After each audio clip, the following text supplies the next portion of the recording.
Halo anak-anak sekalian, kita bertemu kembali dalam pembelajaran PJOK. Bapak berharap kita semua dalam keadaan sehat.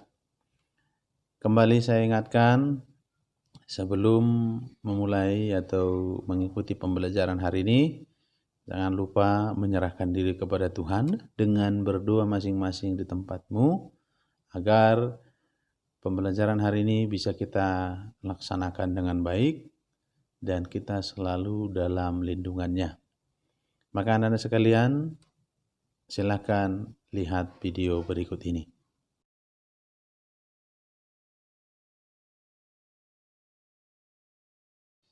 Baik anak-anak sekalian, pada kesempatan ini kita akan membahas materi perkembangan tubuh remaja.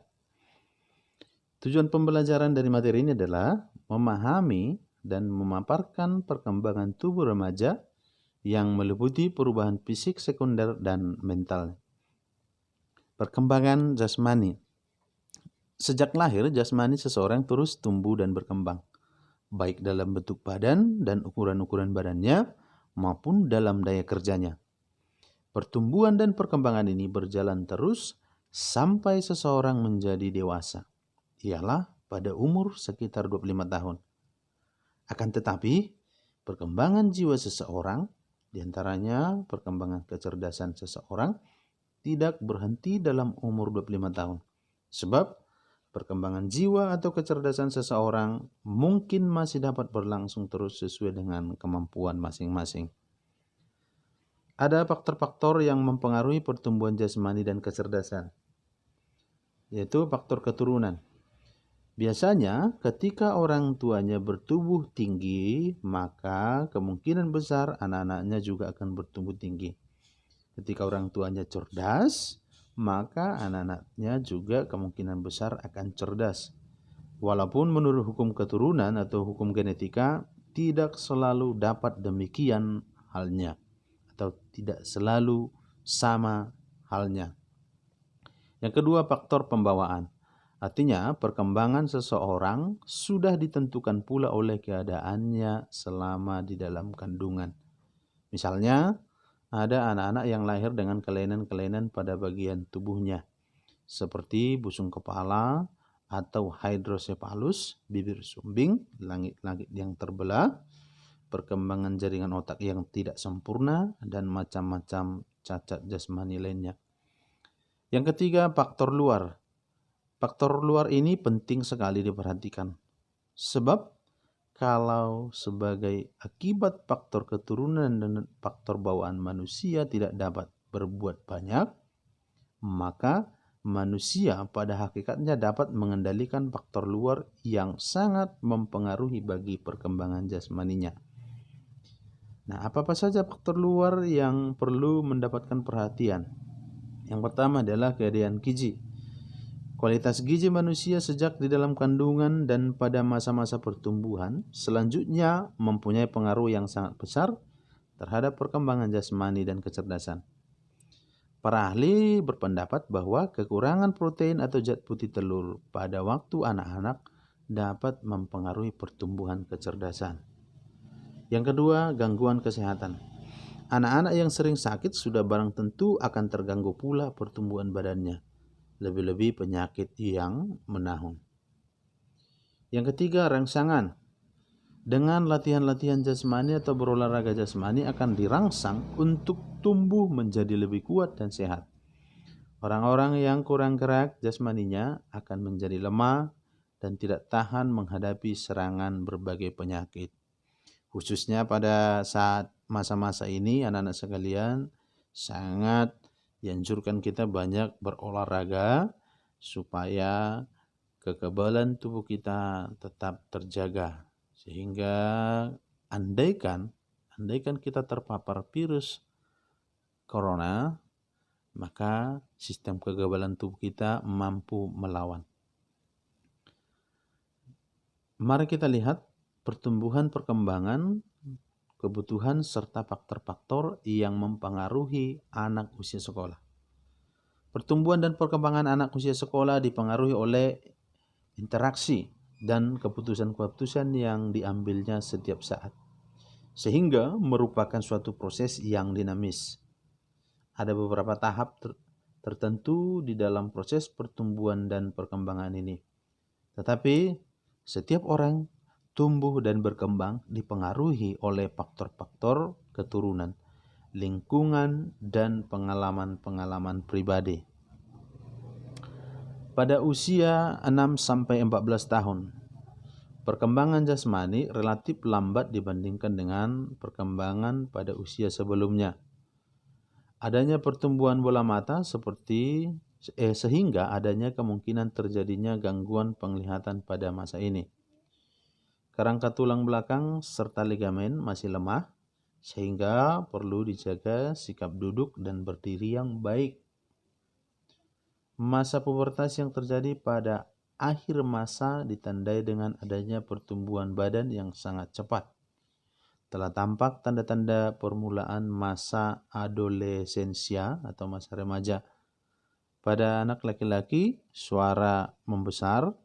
Pada anak perempuan, membesarnya buah dada serta haid pertama.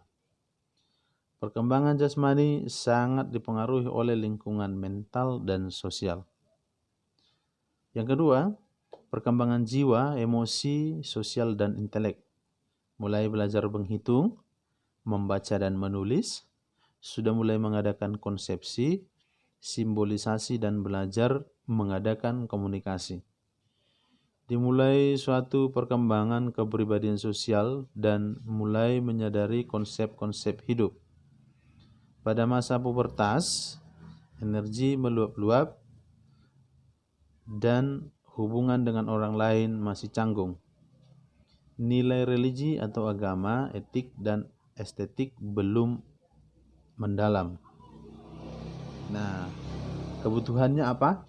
Yaitu jumlah makanan yang cukup serta mempunyai nilai gizi yang tinggi, latihan-latihan jasmani dan istirahat yang cukup serta teratur, tindakan-tindakan pencegahan penyakit di dalam dan di luar lingkungan keluarga, sekolah, kepramukaan, dan sebagainya perlu diberi kesempatan untuk dapat memperkembangkan kepribadiannya yang meliputi segi sosial dan moral.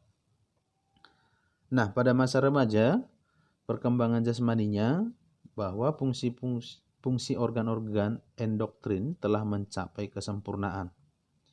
Penambahan jaringan lemak di bawah kulit subkutan lebih banyak pada wanita daripada anak laki-laki. Jaringan otot-otot pada anak laki-laki lebih berkembang daripada jaringan otot pada anak perempuan. Makanya biasanya anak laki-laki lebih berotot daripada perempuan. Lalu perkembangan jiwa, emosi, sosial, dan intelek. Faktor yang penting ialah perhatian terhadap seks yang mempengaruhi hubungan dengan lawan dari jenis kelamin yang lain. Pemikiran sudah kritis juga terhadap kewibawaan orang tuanya. Emosi belum mencapai suatu stabilisasi tertentu dan perlunya ada simpati dan nasihat-nasihat. Mulai memisahkan diri dari orang tua, mencari pergaulan dengan teman-teman sebayanya. Adanya aktivitas dan eksperimental sosial. Melalui proses identifikasi dan imitasi, dibangkitkan dan dikembangkan cita-cita muluk dan aspirasi-aspirasi yang tinggi. Perlu adanya identification figure yang baik. Lalu apa saja kebutuhannya? Diperlukan adanya pengertian dari orang tua dan keluarga tentang proses perkembangan dan sifat-sifat tertentu pada anak masa peralihan ini. Pada masa anak peralihan ini sulit bagi kedua belah pihak, orang tua maupun anak. Perlu penanggapan secara perorangan, jangan disamaratakan sama anak tanpa mengabaikan faktor-faktor di luar diri mereka. Perlu bantuan dalam meringankan setiap tekanan atau stres, baik fisik maupun mental.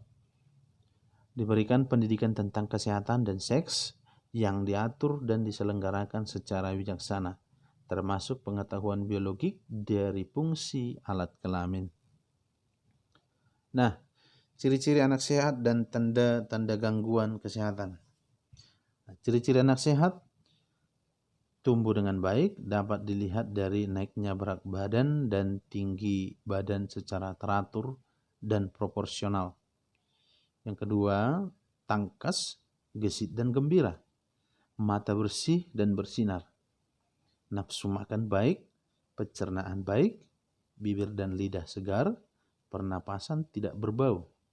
Senang melakukan olahraga dan menikmati masa istirahatnya secara teratur. Kulit dan rambut bersih dan tidak kering. Tidak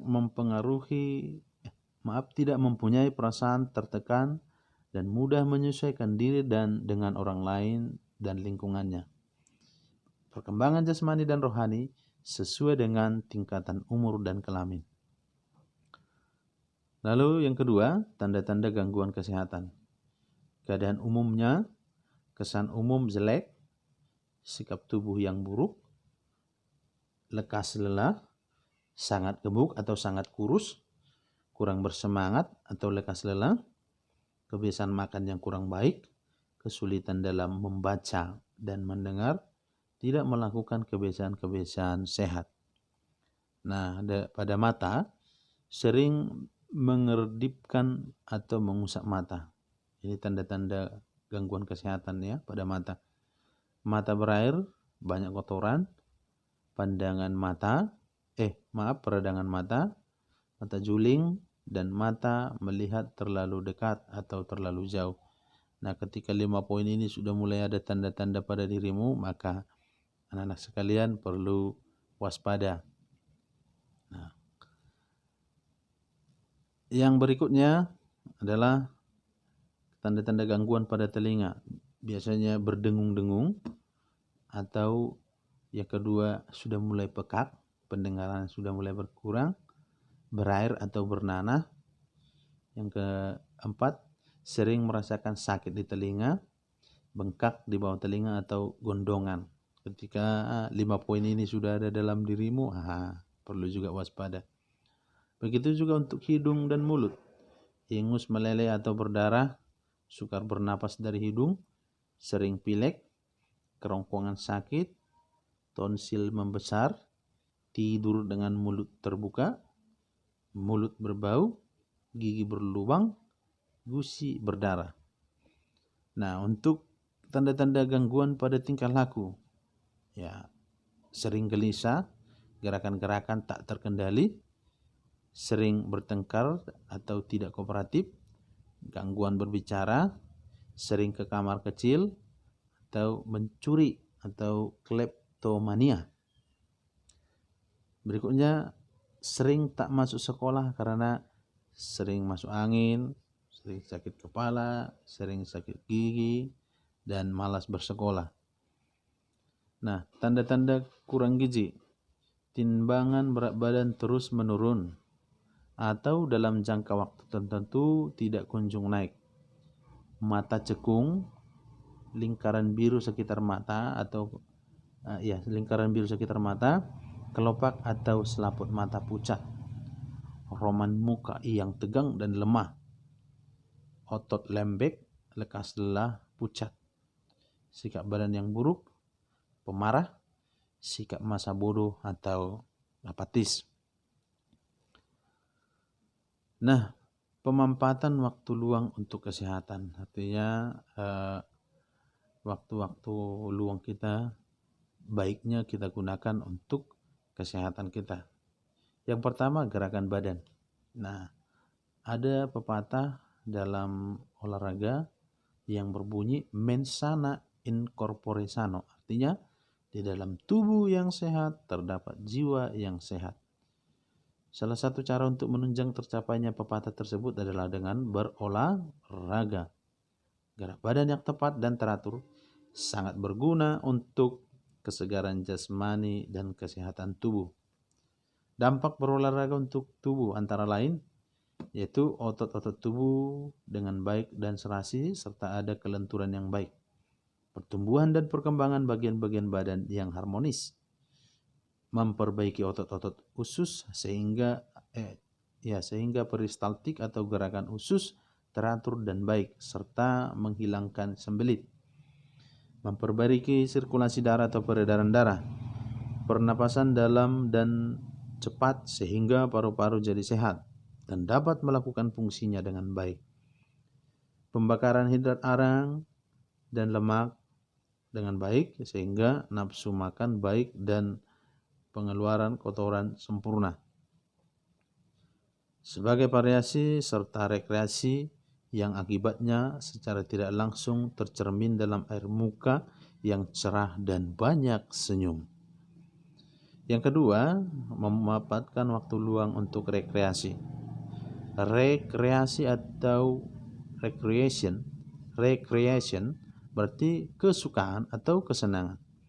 Pengertian lain adalah menciptakan kembali, mengembalikan sesuatu yang keluar atau hilang. Banyak macam olahraga yang dijadikan suatu rekreasi, misalnya berburu, memancing, dan sebagainya. Banyak juga kegiatan yang dapat dijadikan rekreasi, misalnya dharma wisata, ke taman marga satwa, ke museum, ke desa yang tentram, dan istirahat di gunung. Kegiatan-kegiatan itu mengembalikan energi yang hilang ataupun menyegarkan pikiran dan penjernihan perasaan yang kalut.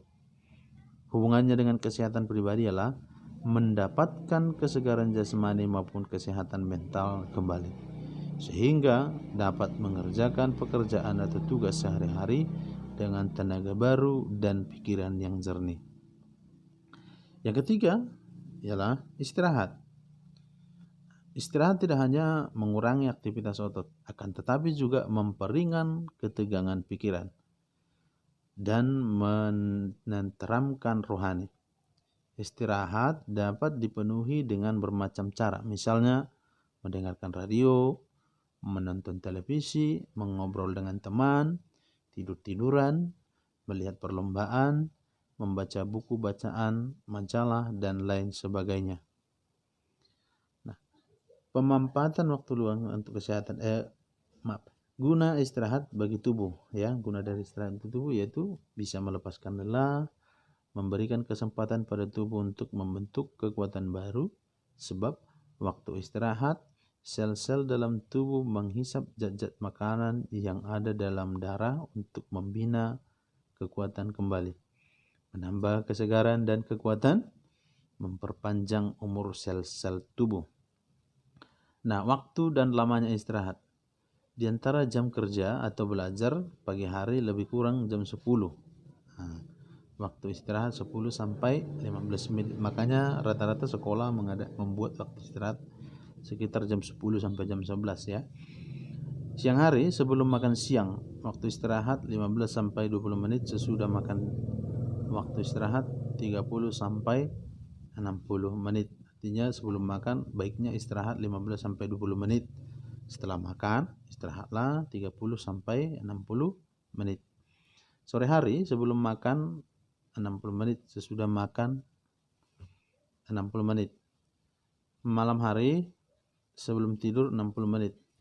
Nah, akibat kurang istirahat, pertama adalah kelelahan, sukar tidur, gampang terkena penyakit, makan kurang nafsu, sukar buang air besar, sakit otot-otot, dan gangguan kerja kelenjar-kelenjar tubuh. Nah, yang keempat, pemanfaatan waktu luang untuk tidur. Nah, ini yang paling enak ya. Tidur sebaiknya pada malam hari, lamanya 6 jam. Tidur adalah cara yang paling baik untuk mendapatkan istirahat. Bila kurang tidur, kesehatan tubuh kita dapat terganggu. Hanya sedikit orang yang dapat hidup dengan tidur yang kurang. Akibatnya kurang tidur pada tubuh begitu terasa, tetapi lama-kelamaan akan semakin terasa akibatnya. Gejala-gejala umum dari kurang tidur antara lain kelopak mata, sayu, wajah akan pucat, muka akan muram, badan lemah, kurang kegairahan bekerja, malas, dan lain-lain. Dampak rasa lelah antara lain mempengaruhi pusat syaraf yang terlihat dengan lekas pusing, gampang tersinggung, bingung, gugup, dan tidak tenang. Berpikir lambat, kurang dapat menguasai diri. Kurang bersemangat, perhatian tidak dapat terpusat pada suatu pekerjaan. Kurang daya tahan menyebabkan mudah diserang penyakit infeksi. Pertimbangan kurang sempurna, sukar tidur dan pusing. Nah, macam-macam kelelahan, yaitu kelelahan jasmani karena bekerja berat. Yang kedua, kelelahan rohani, banyak belajar tanpa istirahat, berbagai macam persoalan yang susah dipecahkan. Nah, pola-pola hidup sehat. Yang pertama, memelihara kebersihan badan. Ya, tentu kalau badan harus mandi ya, gosok gigi, cuci tangan dan sebagainya. Memelihara kebersihan pakaian, dicuci, disetrika. Ya. Yang kedua, yang berikutnya adalah rumah dan lingkungan. Nah, harus kita jaga kebersihan lingkungan rumah kita. Yang kedua, yaitu makan makanan yang sehat. Ya, makanan yang sehat yaitu bersih, bebas dari penyakit, cukup kualitas dan kuantitasnya. Artinya kita mengkonsumsi makanan dengan jumlah yang seimbang zat gizinya ya. Terlalu banyak protein salah, terlalu banyak lemak juga salah. Jadi harus seimbang jumlahnya. Yang ketiga, cara hidup yang teratur. Makan, tidur, bekerja dan beristirahat secara teratur, rekreasi dan menikmati hiburan pada waktunya. Yang keempat, meningkatkan daya tahan tubuh dan kesemaptaan jasmani. Ya, vaksinasi untuk mendapatkan kekebalan terhadap penyakit-penyakit tertentu. Olahraga aerobik secara teratur. Yang kelima, menghindari terjadinya penyakit. Menghindari kontak dengan sumber penularan penyakit, baik yang berasal dari penderita maupun sumber-sumber lainnya. Menghindari pergaulan yang tidak baik, selalu berpikir dan berbuat baik, membiasakan diri untuk mematuhi aturan-aturan kesehatan. Yang keenam adalah meningkatkan taraf kecerdasan kerohanian. Ya, patuh pada ajaran agama, cukup santapan rohani, meningkatkan pengetahuan baik dengan membaca buku-buku ilmu pengetahuan, menuntut ilmu di bangku sekolah, ataupun dengan belajar dari pengalaman hidup. 7. Melengkapi rumah dengan fasilitas-fasilitas yang menjamin hidup sehat. Adanya sumber air yang baik, adanya kaskus yang sehat, adanya tempat buang sampah dan air limbah yang baik, adanya perlengkapan P3K untuk menanggulangi kecelakaan atau sakit yang mendadak. Yang terakhir adalah pemeriksaan kesehatan. Maka secara periodik pada waktu tertentu walaupun merasa sehat, segera memeriksa diri bila merasa sakit. Baik anak-anak, pahami ilmunya, terapkan nilainya, dan bijaklah dalam menyikapinya. Terima kasih. Demikian penjelasan Bapak untuk materi kita. Kurang lebihnya mohon maaf dan kita boleh berdiskusi dalam hal ini. Terima kasih. Sampai jumpa.